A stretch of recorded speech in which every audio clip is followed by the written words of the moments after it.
Welcome in Food for Thought.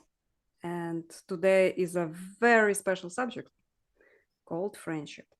I have my panel today to discuss that subject. Ezra from Mad Gleams and Nerdalliun from Nerdalliun Plebz, YouTube channel and Spotify. And we will talk about different types of friendships and implications of friendship. First of all, what I noticed cross-culturally, friendships understood in a different way. I really like that joke from South Park that Nerdalliun reminded me of lately. I'm not your friend, buddy. I'm not your buddy guy. Just like, excellent.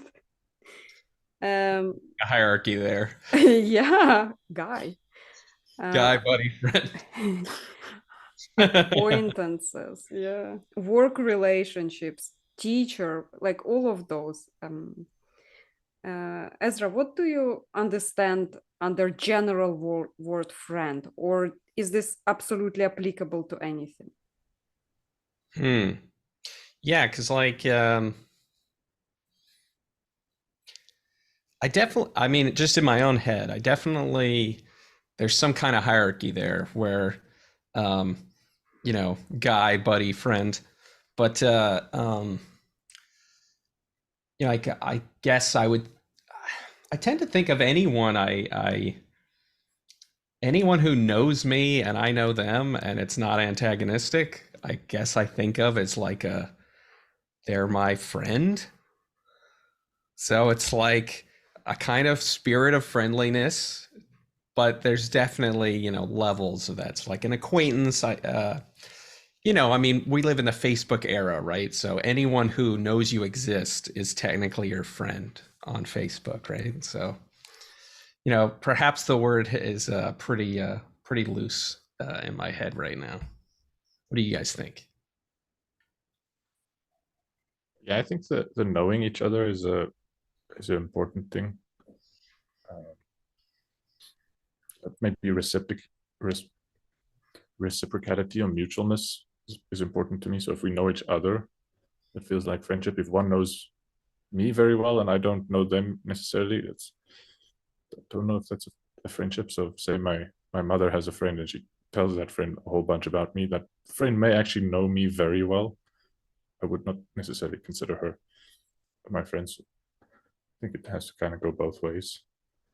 And the friendly spirit, I think, is also important, like goodwill, like wanting well for each other and being happy about each other's happiness and troubled by each other's troubles, and a desire to be good for each other.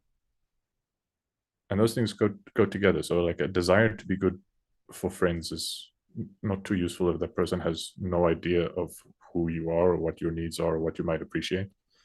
So like a mutual understanding of needs and preferences, and then a willingness to be kind and be generous with each other and be helpful. Yeah, that seems like friendship.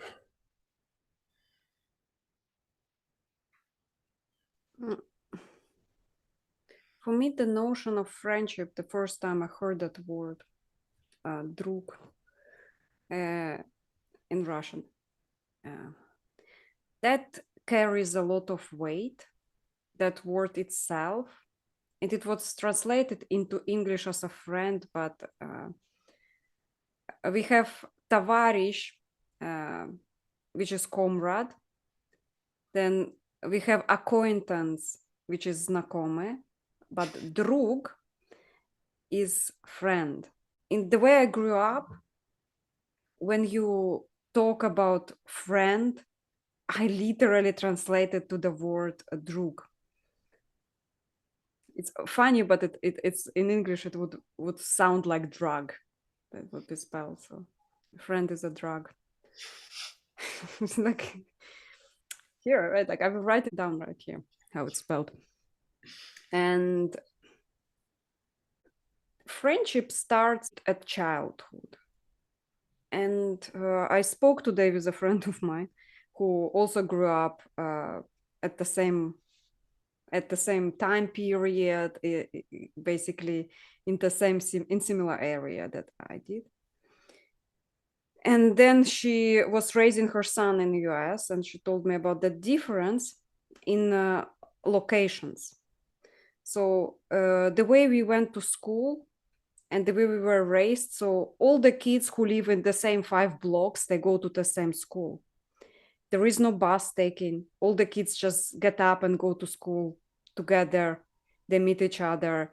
If there is parents at home busy, all the kids just gather at the yard, and all the kids at somebody else's place. And it's like always in group. And in that group, there is always a hierarchy. It's by the closeness. So drug, we understand by the besties, like whatever in US is your BFF, best friend forever. That's how we understand the actual word. So there is like this kind of difference. And that cross-cultural thing, I never thought about it. That the way you raise the way you were raised, the way you raise your children, it's different. That's how you implant friendships in there. And a lot of, let's say, propaganda was directed towards friendship. You have to, like, there were songs written about friendship, about camaraderie, about digging yourself out of the hole with the help of a friend, basically. So I was surprised when somebody would offer me friendship. I was actually like, I'm hesitant. It's like, I'm really terrified when you say friend. Like, what do you mean? Because I got burned by that a lot. Somebody would offer me friendship. I was like, really, that big thing? And then they would be like, treat me as a buddy or guy. It's like, but you said we were friends. Yeah. So that misconception. That's really interesting. That I feel like that's one of many times I've come across an example where like English or Americanized English is like a very like equivocating language where things get like boiled down to one word, you know, like love and stuff, you know, friendship, you know, we invented Facebook, right? These are my friends. It's like people that, you know, I mean, you can just add people. Do you even know everyone you're friends with on Facebook and stuff? You know, have you even met them? This kind of like online thing, but it's, you know, maybe there's a lot of words that we water down, and then that's a really interesting experience to think about, that someone's offering you friendship, and to the, like in America that could almost mean like, I acknowledge you exist and are a person, and that counts as a friend. And if you're not my friend, then, you know, watch out. Like we're enemy, like we're maybe implicitly enemies or something. I think some people use it that way. How about you, Nerdalliun? In your country, how is it? Yeah, it's similar, but yeah, in my country we have 11 official languages, and so linguistic miscommunication is very frequent, and so it's difficult not to grow up with the appreciation for different people may use the same words in very different ways. So I've been familiar with that. So I hold the words loosely, and if someone offers me friendship, I would follow up with questions like, what do you mean by that? And let's be explicit about it, because it's very easy to, like, labels can be very misleading, and I've known that for a long time. Yeah, labels can also be abused, and they are regularly abused. I think that's a part of how they get watered down, is people use labels to gain for themselves certain privileges or benefits at the expense of others. And then over time, if that becomes very frequent, then so if friendship was this special, I kind of have a notion of friendship as people who are willing to make sacrifices for each other, willing to, if someone is in need, to give away some of my stuff to another person, or to spend time and like do emotional work to provide emotional support, like pay up a price for the benefit of the friend. And so I think a lot of people kind of have that notion and are keen to have the label of friend, so that when they're in need, like, we're friends, right? Will you help me out, please? But then when I'm in need, then they're like, no, we're just buddies. Like, and that's way too much to ask from me, even if I'm asking for small things. Like, don't you know, like, it's just a cultural thing. Like, you expect too much of me. Like, your expectations, like, what's up with your expectations? Why are they so high all of a sudden? Even after I've made massive sacrifices. Yeah. Oh, now you tell me my expectations are screwed up after you've, like, for months you've benefited from me making massive sacrifices. All right, I see how this is going. Oh yeah, that's like a brilliant way to use that equivocation. Like, it's, you offer someone friendship as if it's this deep thing, but then you act like, well, no, all I meant was that you're a guy.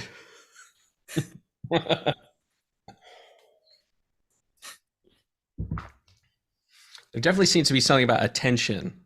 It jumps out to me about friendship, that at the very least, there's this thing about an investment of attention in the other person.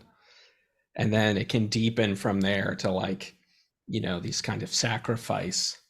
But, like, certainly there's some kind of, attention required. It's like I'm giving attention to you instead of somebody else. Like, we're taking up more of each other's lives and thoughts and time. And that seems to be something that kind of can affect the hierarchy of friendship, like who you spend the most time with. But then it's funny because it can also be like a very shallow friendship that takes up a lot of time. And then there can be those friendships where it's like you don't talk for years, and yet there's this, like, depth. So, like, what's going on? What's going on with that? I think it has something to do with understanding. Like, I spend a lot of time with a bunch of people at jiu-jitsu, and we don't really know each other. I mean, I know how to do an underleg pass and how to block it, but that's Right. It's like irrelevant to the kinds of things they would appreciate if, like, someone in their family were to pass away, or, how to cheer them up in that situation, or like a bunch of other situations. I have no idea.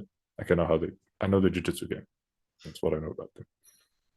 Even though we spend a couple hours a week together, which is a lot compared to, like, some of my old childhood friends. We don't spend a couple hours a week together. We spend, if we're lucky, a couple hours a month together, like 3 or 4 hours a month. With jiu-jitsu people, I do 3 or 4 hours a week, so we spend a lot more time. And yet, because we used to spend a lot of time back in high school, and we have shared memories, and they've seen me in, like, dramas, and, like, seen me in interactions with people, like high school dramas and friendships and feuds and cliques, and they've discussed philosophy together, and we smoked pot together and done stupid things together. So we kind of know each other, and so they get me at a level where people at jiu-jitsu don't. So, like, even though those high school friends don't know how to block my underleg pass, they know other stuff about me that make them feel closer. So when we spend our 3 hours once a month together, it feels closer than the 3 hours a week I do with my jiu-jitsu buddies. Yeah, maybe it's almost like those friendships it's like you've made massive investments. It's like an economic theory of friendship. It's like we invested millions of dollars of friendship value or whatever, and those are, like, interest bearing. So even though I don't see them for many years, there's a lot of money in that account. But then, like, I have my $5 a day buddy that can't really build up that kind of capital. It's like friendship capital is the amount of actual in-depth bonding. So let's say in jiu-jitsu, it's kind of like work and working together on a project, although it's pretty bonding when somebody is, like, giving you a headlock or something, whatever it's called, neck lock. I'm not sharp on my jiu-jitsu lingo. So bonding, right? Friendship currency, friendship millions of investment is actually how much of your heart you put into another person. to have this like bond, or like whatever. How do we call show bond? Yeah, I get it. Like, but also there is times, like let's say friends from youth. In youth, you are not yet scared, so your guards are mostly down.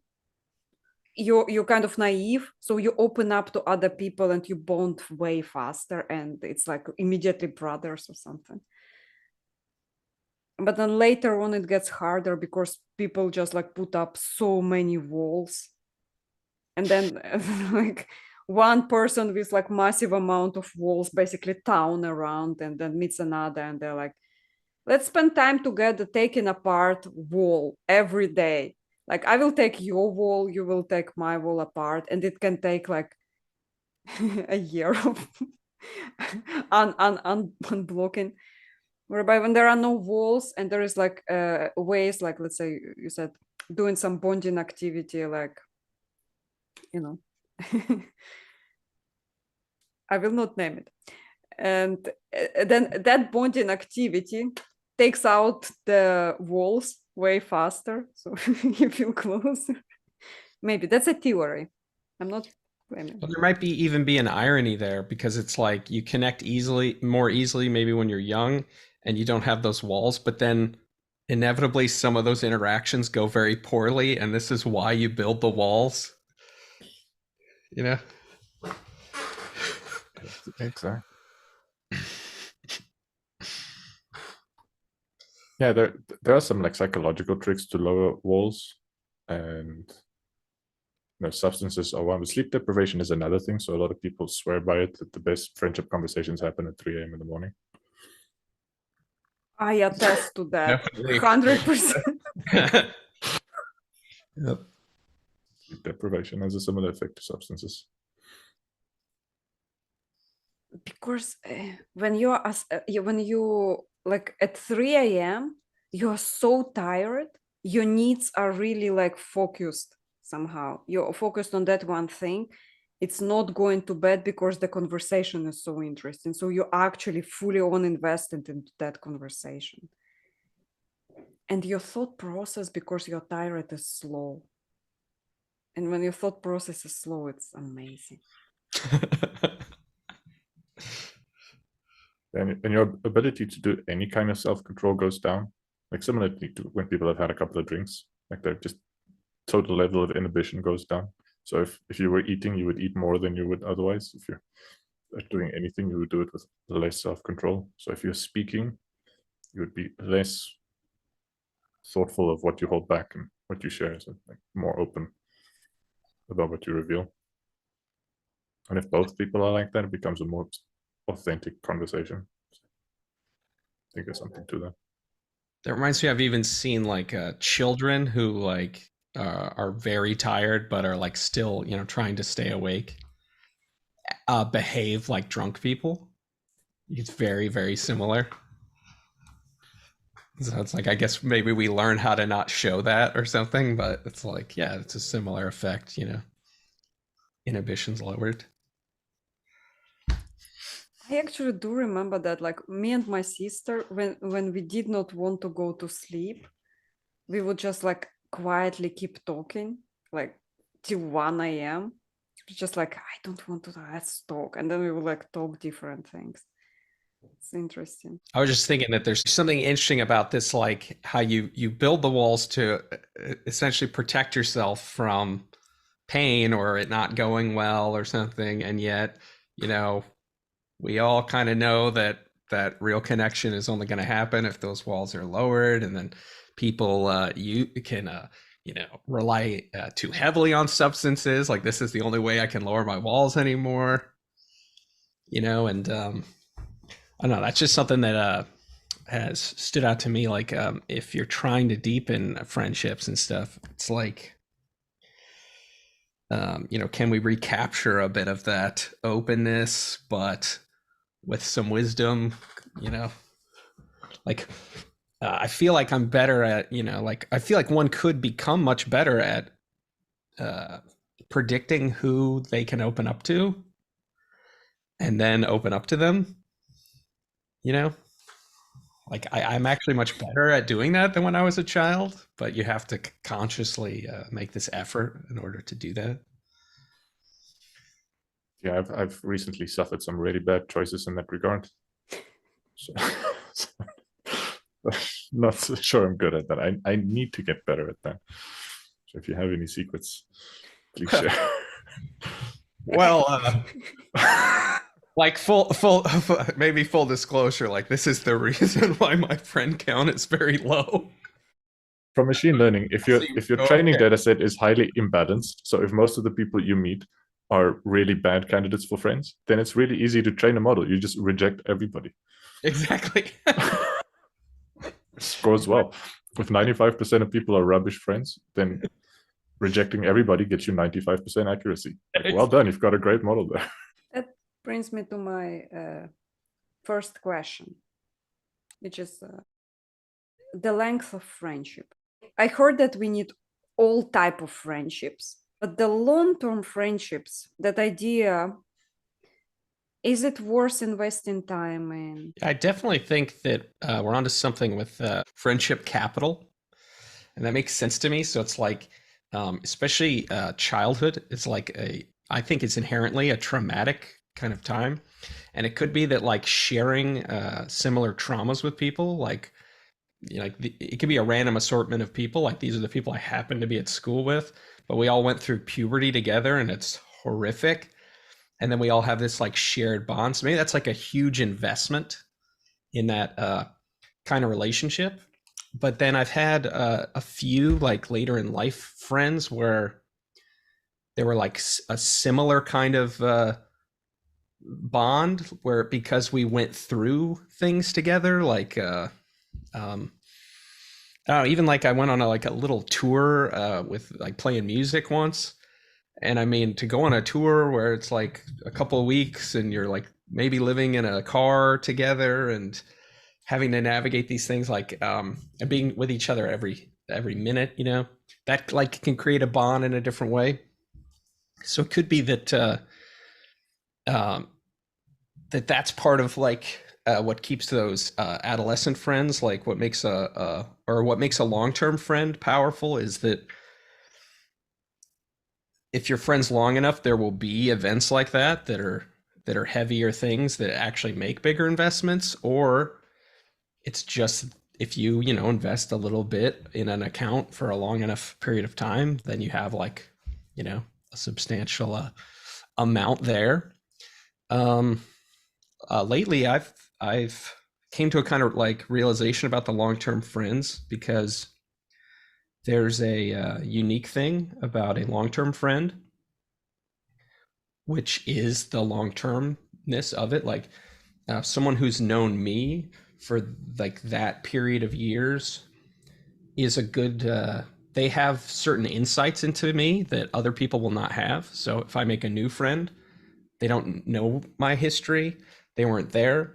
So an old friend can be like, hey, you're different, and you're like, I am. And then they have this insight that you might not even have about yourself, whereas your new friend like won't be able to have that. And so sometimes people drift apart as friends, and I've certainly had a lot of that. But I started to realize, like, well, there's something worth there's something worth keeping there. So like there's a reason to try to keep some long-term friends, even if you no longer have much in common or something. There could still be a reason to maintain those.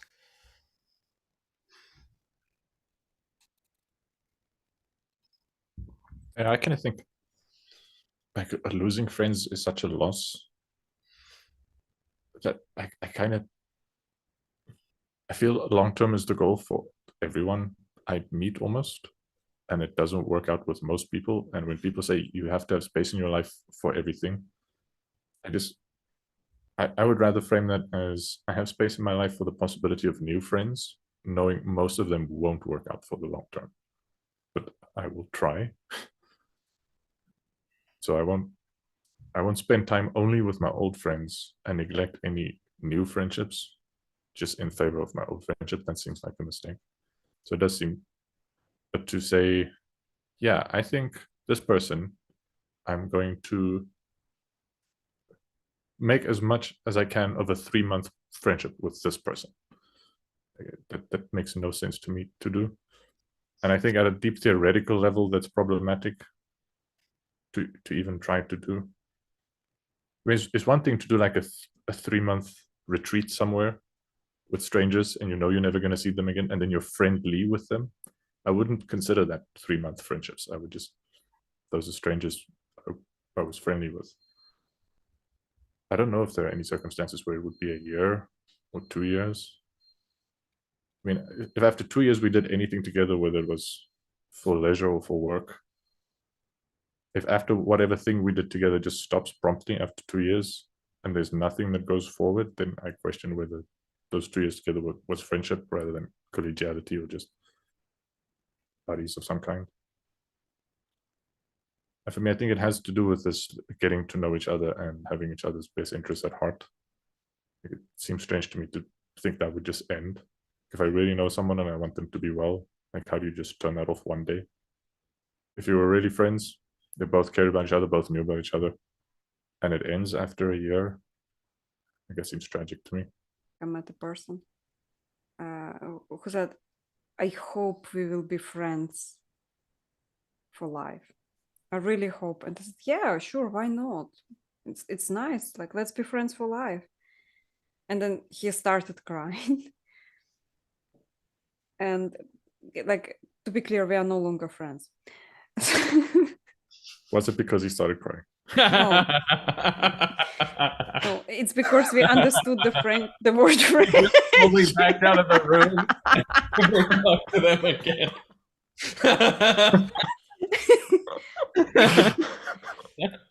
It's because we understood friendship differently. Like, that's why I actually want to investigate that subject, because friendship is really important for people. People want it for life. People do want it for life, but they do not understand what it takes to have it for life. So I asked on Twitter to let me know what do they think about friendships for life. And I got a lashing amount of participants, which would be 16. And so I guess out of those, if I do calculation correctly in my head, 12 out of the 16 people decided that friendship for life is worthy of investing time and effort if it's for life. One person thinks friendship for life is possible, but only if there is no effort. Which you kind of get, like, you meet that special person, it's so effortless, you both just flow, and it's still the rest of your life.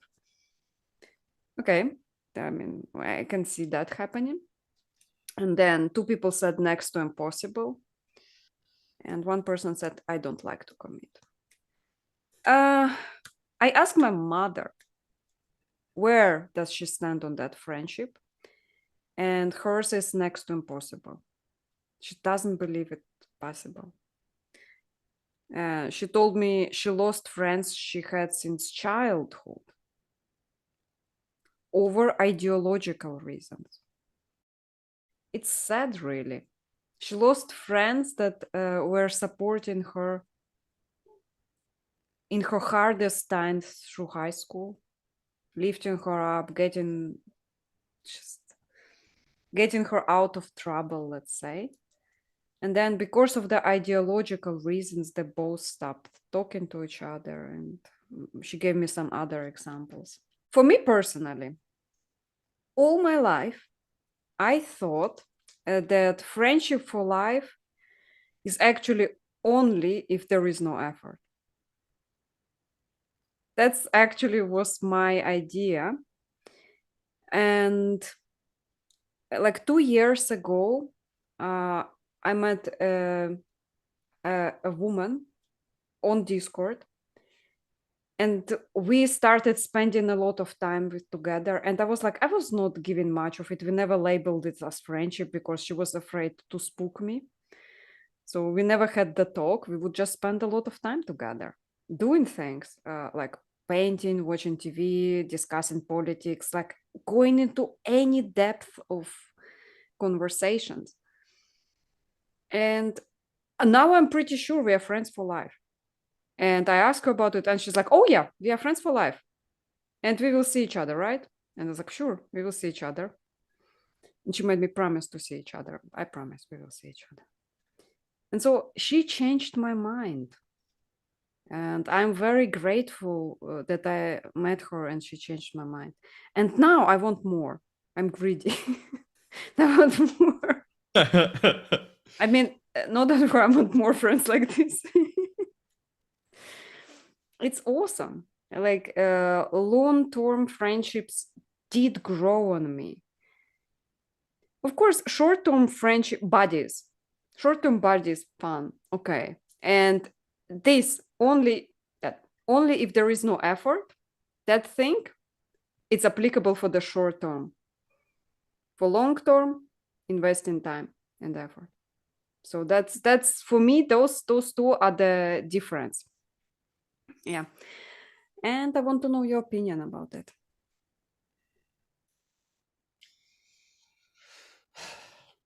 I mean, one thing that's coming up for me is, you know, there's a downside, I think, to long-term friendships and maybe friendship in general. And so we can think about all the good things about it, and it's very stabilizing for our lives, and there's someone who cares about you, and there's like, we could talk about a lot of different values around it that are very good.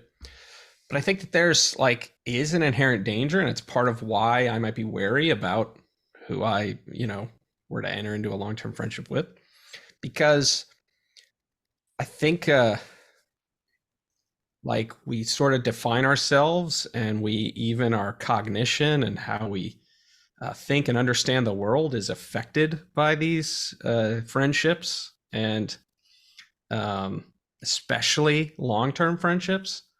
So the same way that I would say that there's there could be a great thing about having old friends and being friends with somebody for a long time, there could also be a constricting thing. Like if I'm friends with somebody since childhood, like they have an idea of who Ezra is, and they might not want me to deviate from this idea, and it depends on how they view me and how they view like what friendship is about, and when you're mentioning how people can like stop being friends because of ideological reasons, I think that's like such a tragic thing that I see happen all the time. And I've seen people like lose lifelong friendships and even family members over what I would consider like very minor ideological differences, right? And I think the reverse of that is some people just change their ideological opinions to keep the friends. And that's a kind of trade-off the other direction, because now you're kind of going against yourself in order to maintain this group. So it's like when I envision like the group of friends, the kind of community that I would like to have, it's so important that I fit into this community as I am, and that I'm accepted as I am. And I have this deep feeling that it would be easy for me to have to find a community if I just like was willing to sacrifice myself in order to get it right. I could like join a cult. I think there's a sense in which every family and friend group is a cult, and so then it's like this is part of what is so complicated about it. And it's like when I look at your list and some people think it's next to impossible, or I don't want to commit, it's like I'm not willing to invest. It's like, what are they talking about? And it could be that they believe that they will never be accepted as they are, and they're not willing to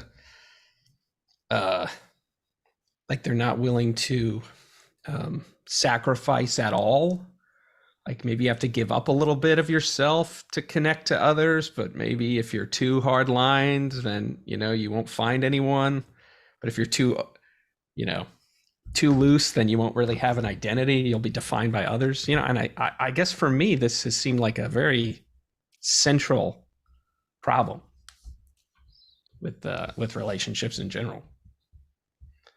Yeah, it gets exploited by people who have no interest in the friendships or the families or the communities that gets destroyed.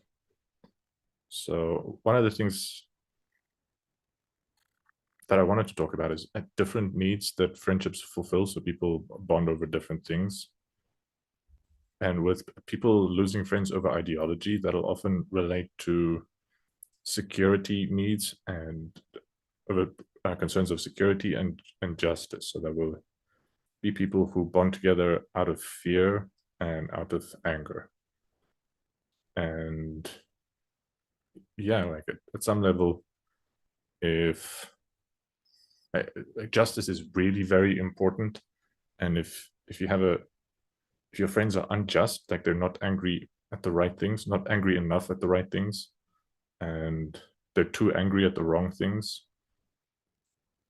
like that may spell problems for interpersonally resolving conflicts. Like we will not be able to resolve conflicts between us because you'll get angry at things I think you have no right to get angry over, and I'll get angry over things that you think I have no right to get angry over, and like that'll be a cause of friction. So like the things we think we're justified to get angry about can be important things to consider in friendships, and large groups fight for justice and also fight to protect themselves.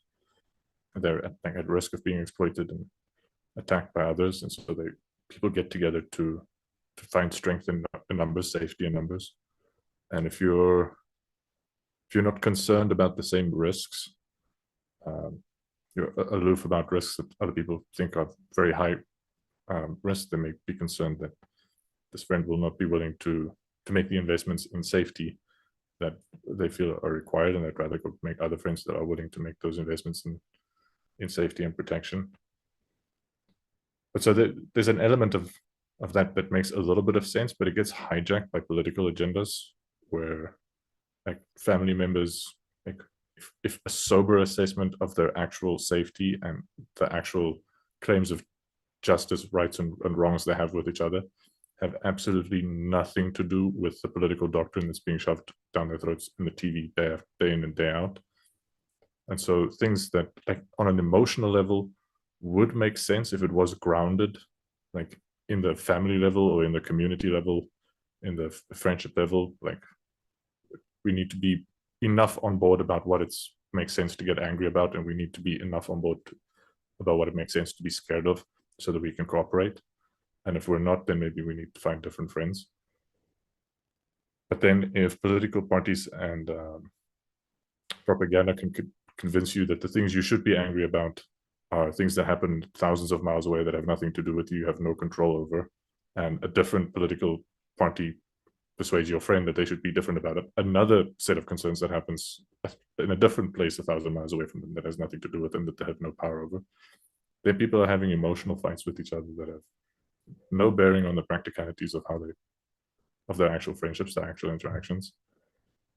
And that's really tragic.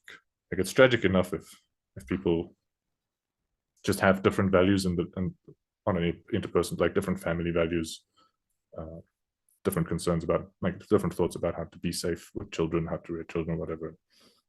That causes enough friction that they decide, you know what, maybe we should just not try to make this work. That's already sad. But if people break up for reasons that have nothing to do with whether they could get along on a practical level, that's stupid. Yeah, and to see that can even happen like with family members and I mean fathers and sons and mothers and like your even people's parents and stuff. It's pretty devastating, and I often wonder if people realize like what they're giving up. And it also suggests to me that it could, that there are like real benefits from even like friendly connections with people who are very different from yourself or have completely different ideologies, but it's like if we can actually, be civil and talk about them in a friendly way, then that like helps us orient ourselves against the propaganda, because propaganda tells me like, well, you hate me and you want me to die, so like I'm not safe talking to you. But if you actually talk to the person, that's like they actually can care about you just like anybody else, that like can wake us up from a lot of propaganda. That's a good point, guys. I had this question in the agenda about friendship cross ideology, let's say. And Nerdalliun, you touched on both cross ideology, but also the roles of friends that play, like a family members and stuff, and also you, Ezra. So I would like to ask you the following question about friendships cross ideology. What are your personal stance on it? Is it possible even to have friends that believe I don't know, completely opposite political ideas than you do, or maybe philosophical ideas than you do? I mean, because for me personally, it varies, like how much and what exactly do they believe. Because Sure. there are some things that like, maybe, but some things that's a no-no.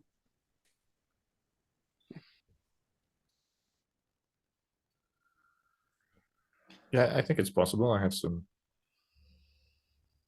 I've had and I still have friends who have different political beliefs to me.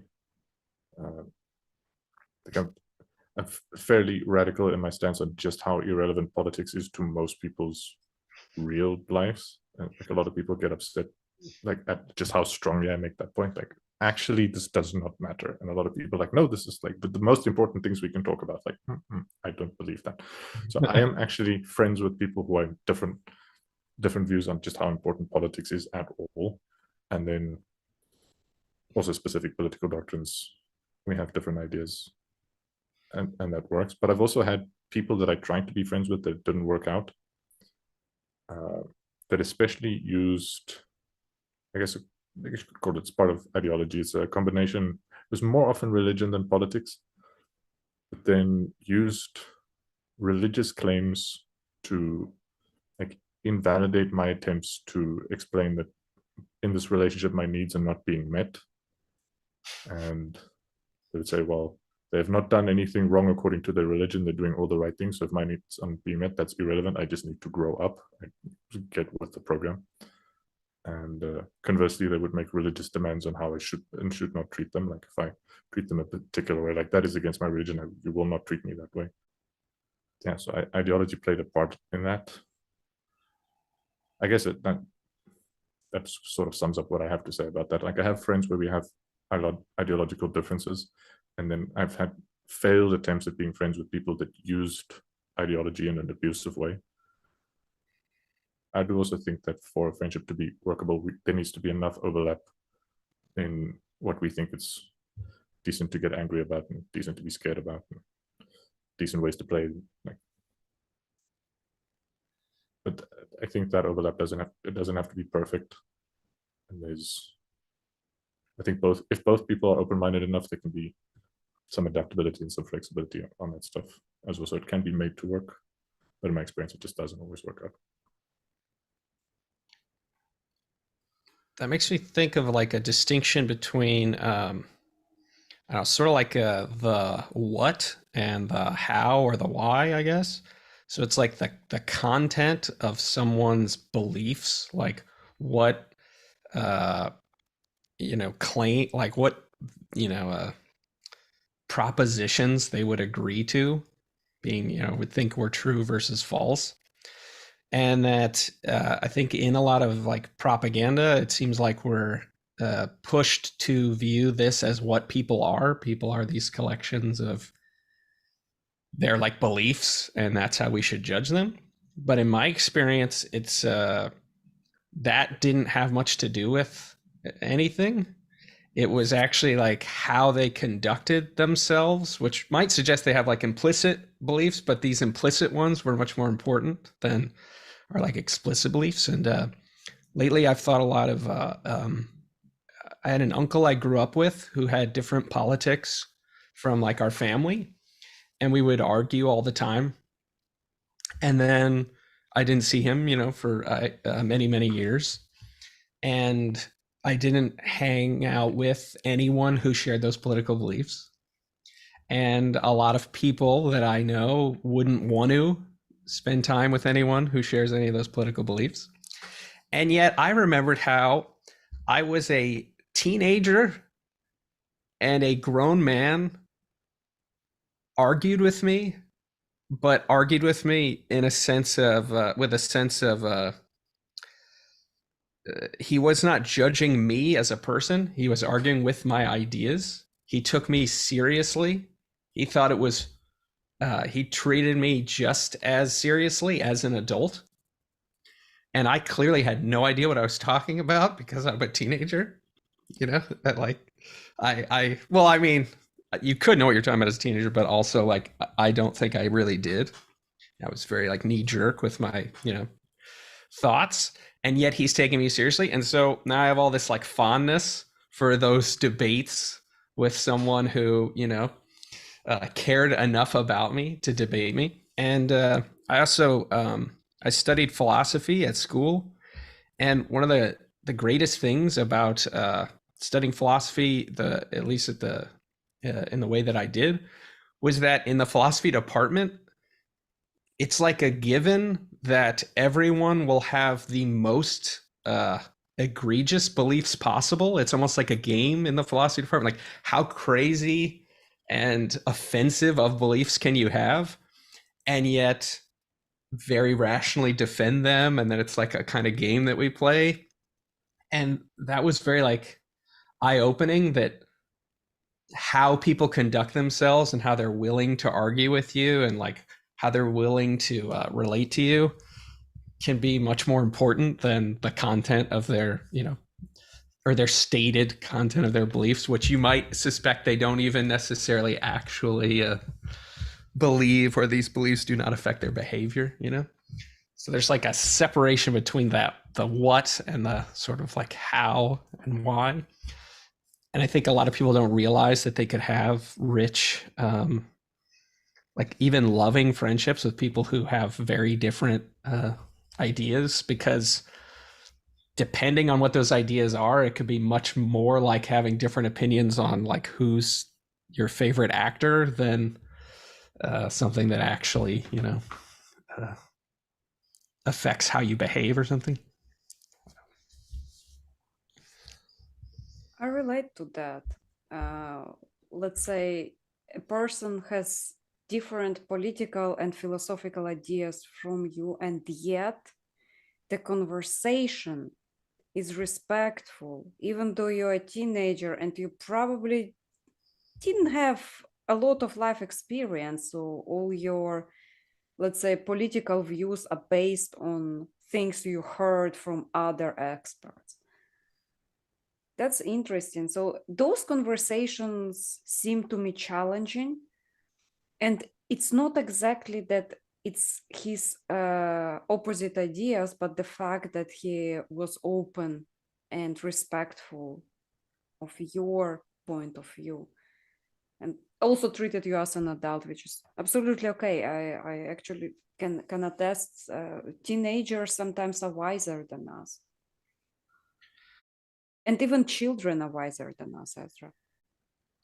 I just wanted to throw in this thing about like, I think there's an irony where I mean, I've had experiences where people had much more similar views to me, but they behaved completely authoritarian about these views. You needed to have these views, and you should actually have them exactly the same, and that was like unbearable. Obnoxious. By comparison. I relate to that a lot as well. Like, you could have a person who you absolutely agree with, but that person is so obnoxious, and then he tells you the ideas you already believe, but in such a pushing way that you're like, Actually, I changed my mind. Right now, I would rather believe in the opposite things just because you are so obnoxious. To be clear, I don't have those kinds of friends. It's funny, but like my friends are, they very often hold beliefs, not beliefs. I pick friends who have different experiences than me, but I don't care actually about some beliefs, let's say on vaccination. It can differ from mine, but the way they conduct themselves, the way they talk to me, they can be impolite. They can raise really difficult subjects. They can be just like, let's drop small talk. There's so big philosophical ideas right now. And here are my ideas. And it's like, oh yeah, adventure. Let's go for a ride. So the opposite ideas, even the opposite political views, can be presented in such an interesting way.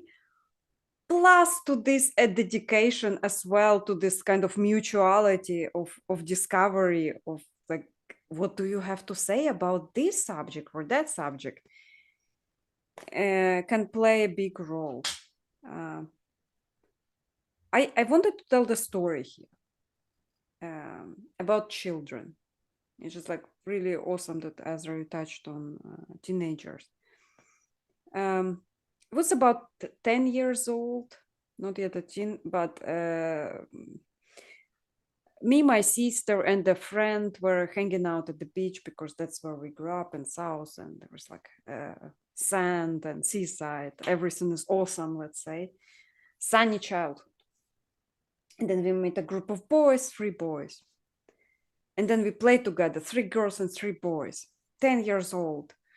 No funny business. We just build sandcastles and we tell stories, we tell horror stories, we talk about fairy tales. And then we agreed to meet the next day. And the next day, we come to the beach, but the boys aren't there. So we ask around the people who kind of might know who those boys are, because we did not ever find out. You know, children don't plan ahead really well. And some lady who like sells ice cream or whatever, she said, "Oh, you're talking about gypsy boys?" And we're like, "Yeah, what do you mean gypsy boys?" And then she explained us what are the gypsy boys. And then back in the day, we played without adult supervision. And so the wisdom of parenting we would get from, people around. And it's like, so the mother of a girl who was with us, she was not with us, but she was the closest adult supervision that we could have attend to. We came to her and we talked like, oh man, there are no gypsy boys, and we kind of had fun yesterday. What do we do? And she's like, did you play with gypsy boys? And he's like, yeah, like super fun guys, like really, like absolutely amazing games, and that they know stories. They told us this fairy tale and stuff. And then she doesn't, you cannot, she talked to her daughter aside and to us as well, scolded us. And she's like, I forbid you to play with gypsy boys. You're not allowed. And it's like, why? And she would list us the following reasons. Like one of those would be they will steal you, and your mother will never see you again, and stuff like that. And they do sorcery. Like, reasons that terrify children, basically. So the reasons which you would never see your mother and they would enchant you. So the next day, we came to the beach and the gypsy boys were there and they wanted to play. And we would be like, we are not allowed to play with you. And the gypsy boys, why? And then, of course, you're the gypsy boys. And they're like, and? What's wrong with that? And then we had to explain to the gypsy boys why being a gypsy boy is bad. And I can never forget the expression on the face of children when we tell them why it's horrible to be a gypsy child. So things that are normal for them and us perceiving them in a different way. So being friends cross ideology, I think children understand that. Ideology and culture versus spending time together. But I'm talking about the idea of bodies. We didn't have a chance to become friends. We were buddies who spent time together. The thing that I'm talking about here in that story is it was impossible for us to become friends. There was no chance we would become buddies until we find out that there is this ideological, not ideological, but apparently actual danger of gypsy boys using the friendship to steal us. Yeah. But it was hard for me. So now when somebody tells me, oh, you're not allowed to be friends with that person because, and any implications, I would always kind of remember that feeling of, oh, so you're implying those boys will steal us, enchant us, and do all of those horrible things. And then I remember the faces of the boys, the innocence, the shock about, oh, that's what people think we are. Wow, that sucks. It's actually like that's legit reaction. Ideological friendships. It was South Africa, so I think racial tensions were around when I grew up. We weren't not allowed to be friends with other races, and we were in mixed schools. But so, like in South Africa, white people are a minority, and all the schools I was put in, white people were a majority. So like there was some mingling with other races, but like on unequal terms. The university I went to, I was a minority. That was an interesting experience. Yeah, the first time I really made friends across racial boundaries was when I moved to the city, and there were just a bunch of different races, guys who would hang out on the street and smoke pot. I'd be like, well, I'm new in the area. One way to make friends is to go stand on the street corner and smoke pot. It worked. Actually, more buddies than friends. Yeah, the substances did make us drop our guards, so we did have some conversations where we revealed things about ourselves that maybe was unwise to reveal to relative strangers. But yeah, of those, there's one person I'm still reasonably in contact with. It feels like the relationship's trusting enough that if he has business needs, he knows about my consulting past, so ask me for help with that. I'll help out with that if I can. I'm pretty sure if I need something from him, he can help out. He will. But we don't speak too often, so we don't spend a lot of time together. That's mostly, I think, a function of him being really busy with running his own business, and also us not having too much things to talk about. We did make some music together, and that was awesome. And we did gym together a little bit, but I'm not too fond of gymming. He's really fond of gymming. Anyways, I don't have any like touching story of 3 gypsy girls. I'm sorry. I didn't expect that. Okay, Ezra, do you have any touching story? I grew up in a like very monoculture-y place, a small farm town in the center of the country. And so but even in a fairly homogenized place, there's always like cultural difference of some kind. And so like, you know, there was like I lived in a very religious conservative place. So then there were people who were like the bad kids because they're not religious or they're not you know, maybe don't have as much money or whatever, and there's like all these things you could read into as to why they're sort of like thought of as on the outskirts or whatever. And I was just always attracted to people that are different, so that it's just like, oh, I want to hang, like, what are these people like, and you know, what's going on with them. And yeah, maybe a little like scared to like completely jump into, you know, like I wasn't like about to like go native with them or become like, you know, join their group, but I would like I kind of like would try out little different groups a little bit, or be like interested. And then like I had this like when you were telling that story, I was thinking of this time I hung out with these like quote unquote bad kids when I was like a quote unquote goody kid.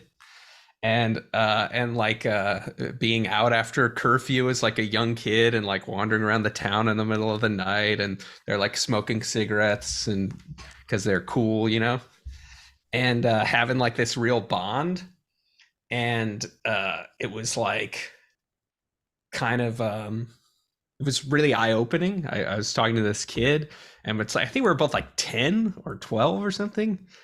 And then I'm just kind of like trying to find out like what his life's like and stuff, and he just has this kind of like view of himself as a outsider, and like, you know, telling me he's been smoking since we're in grade school, and like doesn't feel like, you know, welcome in the, you know, sort of like our community and stuff. Yeah. And I always like I don't know, I think it's because of things I was taught by my father, but like I was very like wary of stuff people are telling me about the other, or you know, and wanting to find out a little for myself. And still even though like I was in such a homogenized place, now I find whenever anyone's telling me about any other, even if they're the difference is much larger, I just like don't believe it. You know, I'm like very wary about it. Just like, yeah, I feel like you probably don't know what they're like. And I'm sure that at times there really are giant cultural differences that actually make a difference, but it's like I find myself very skeptical. Yeah. So there is a last question I would like to address. Would be friendships with the opposite sex. I was thinking about the scary thing, which by doing the research that you sent me graciously, the video about the pastor who lost his job because he was texting with a woman who was coming to his congregation. And they did not flirt. They were friends. And so they would text each other back and forth. And the thing that was troublesome is the familiarity plus frequency. So the pastor was fired from his position for that.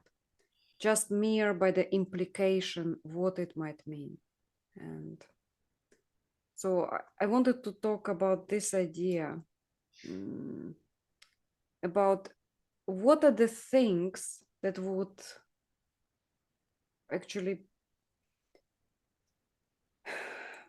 make people want or not want to have friendships with the opposite sex.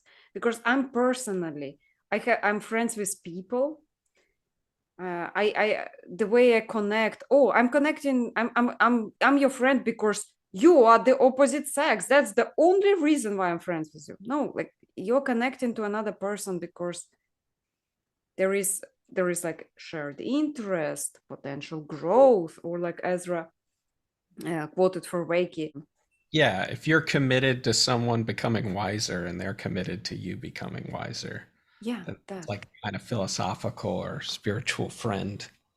And that was for Reiki's definition, as opposed to a buddy who's like, you like to do things with them, but maybe they're not really committed to each other's growth.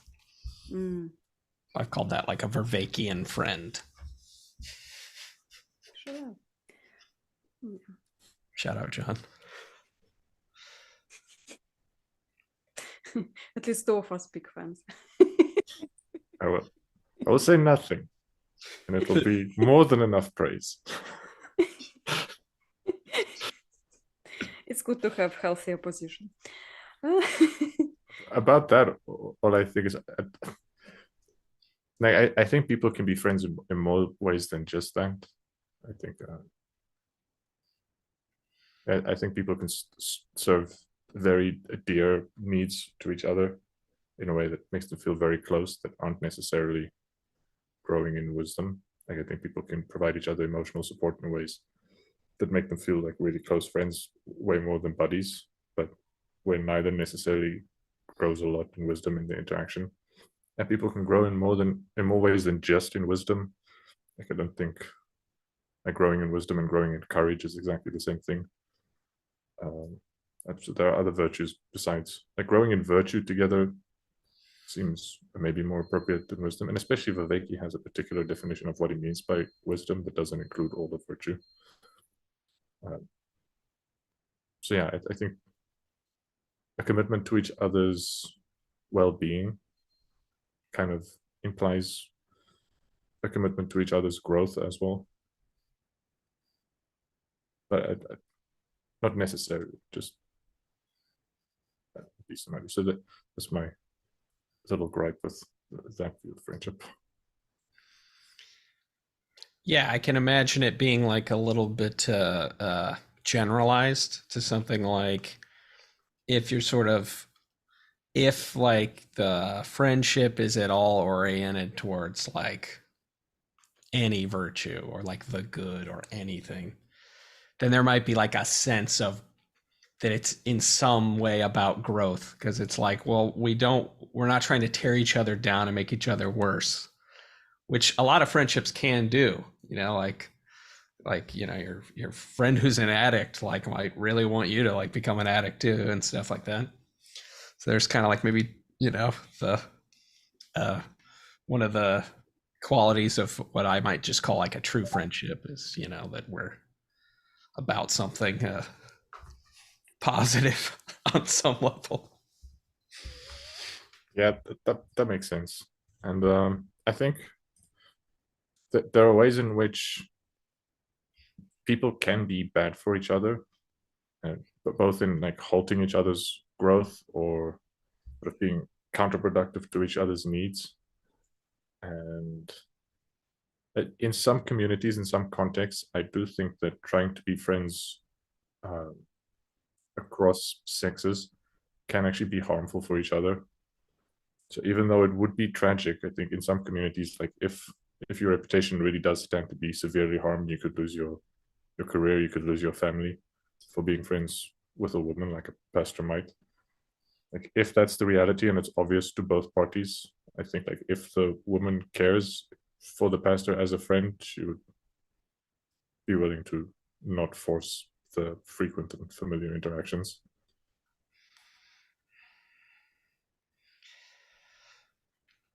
I think that's like an interesting subject because the context makes a huge difference. So like, if in the culture there can be these like built-in consequences, then that affects the sort of like value of the friendships, and also how people frame this. So like, when I grew up, it was a very common meme, this like idea that men and women can't be friends, even then, you know, like even in a non-religious, like, you know, Western context, still like, no, it's always going to be about, you know, romance or something like that. And, you know, and I think like my own like journey, like originally that's like how I framed it myself, you know? So it's like, I craved that like romantic connection. So then I had all these rich, wonderful friendships available with girls as a young guy. And I just like wasn't interested in, like, they didn't value them because I was looking for this like romantic connection. But when I did find that, that eventually kind of changed my whole view and like my whole life. So becoming like closer to a woman than to anyone else in my life, and then being close to that same woman for like many years changed my whole view. And then like we've had like we have now I have like friend, and I've through her have like made many friends who are like the other gender, and then I just view it all very differently. And um for me it's very weird because I feel like it's kind of like then we're like reverberated into the past, and now in my mind I see relationships with either gender as very similar for me personally. So like I can see that there's like attraction and things that are non-sexual even in all of my male relationships, and I can see that there's attraction that doesn't have to be sexual with female relationships as well. But to me it's like that's all kind of a spectrum, like attention it's very blurry for me, and it's like I don't necessarily, I don't know, I just seem to have a really weird, blurry, not sure opinion about it all. Yeah, it's interesting to me. I had almost a mirror experience to you regarding relationships with girls when I grew up. Like you said, you had all these rich friendships that you had no interest in because you really wanted romance. Yeah. Like, I had quite a lot of opportunities for romantic relationships in which I had no interest in because I could not imagine being friends with any of them. Sure. Just did not like them as people. Like, yeah, you're pretty and I see you're into me, but I really don't like you. Why would I spend time with you? Well, yeah, and it's like I was seeking I think I was seeking like the full package. Like I wanted like the best friend romance all together or something. And then obtained that, and then that was very different. And then it made everything weirder or something. Because then it was like I don't know. Like I think the romantic aspect got eventually seemed like not that important. Looking for full package. So much to put on one person. So much pressure, so much to live up to. Plus there is this, like, it has to be one for your entire life. All of that is terrifying. And then imagine, like, on top of that, you're not allowed to be friends with anyone in the opposite sex. What if you will develop feelings for the person you actually bond with? Same sex. Is that okay then? Like, like, so this is the last idea. Can friends kind of be helpers in that?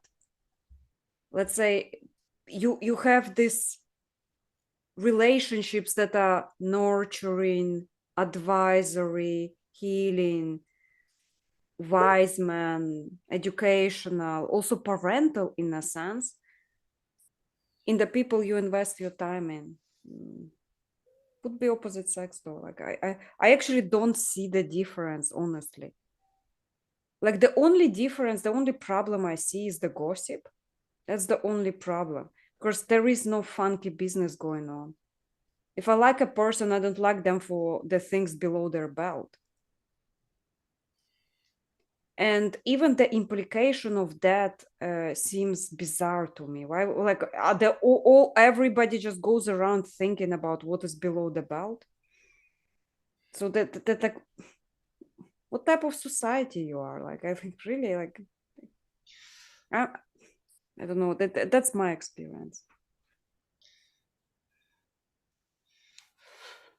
That brings me back to like just different intuitions or different like it's like we were talking about, like in a sense, like this sort of like friendship economy, and it's like there's like very different ways that people can frame like how to set up an economy like this, and it's like makes sense. I think a lot of people have an impulse that like there should be a little bit of an authoritarian thing of like, well, look, I have my money and I need to keep that money.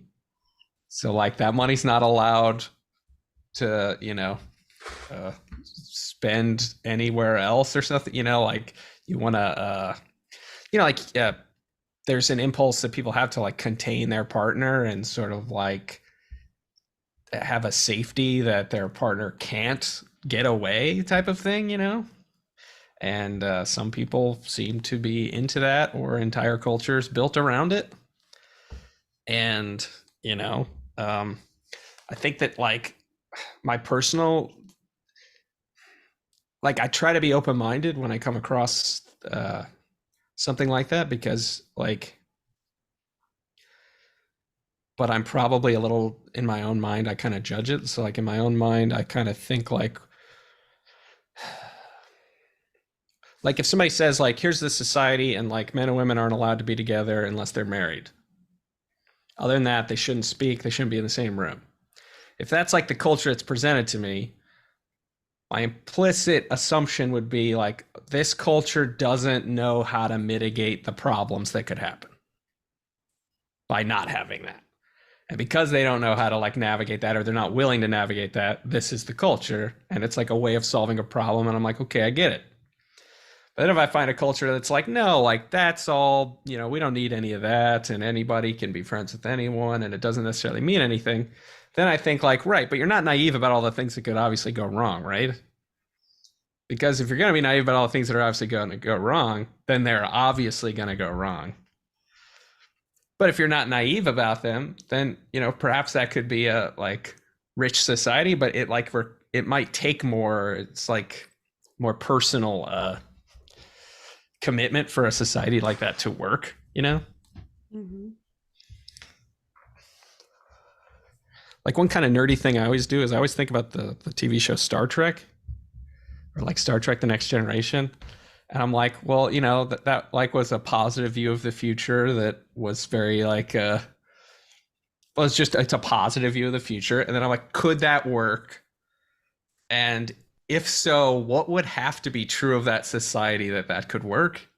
Like, could we ever actually get there, And so it's like there, they seems to be a society of autonomy between the sexes and all this stuff. But it's like, yeah, I think a lot of people aren't ready for that society.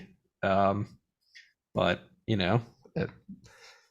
if I, and I try to be ready for that, and try to not be naive about it. Yeah, one day, Ezra. Natalie. Yeah, it's really clear. I like the pointing out that things can go wrong. Like if people get close, even if they're friends for a long time and it was never weird, it can get weird without people predicting. So like, neither could intend for it to get weird, and both could like back themselves like, yeah, it'll never get weird, but then one night it gets weird and they accidentally had too many drinks because there was no rest, and then because of the lower inhibitions it got weird all of a sudden. Like, yeah. And maybe with either gender. With guys too, yeah. Guys and girls and girls. Yeah. Okay.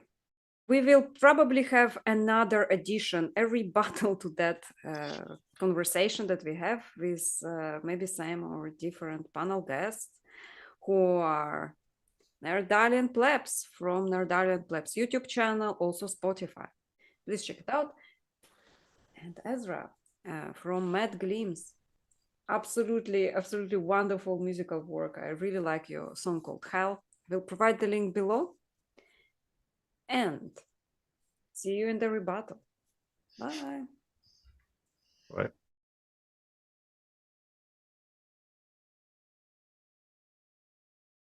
Discord survey that I have done on this subject. Please enjoy.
would at least take time to. I thought your computer crashed, Car.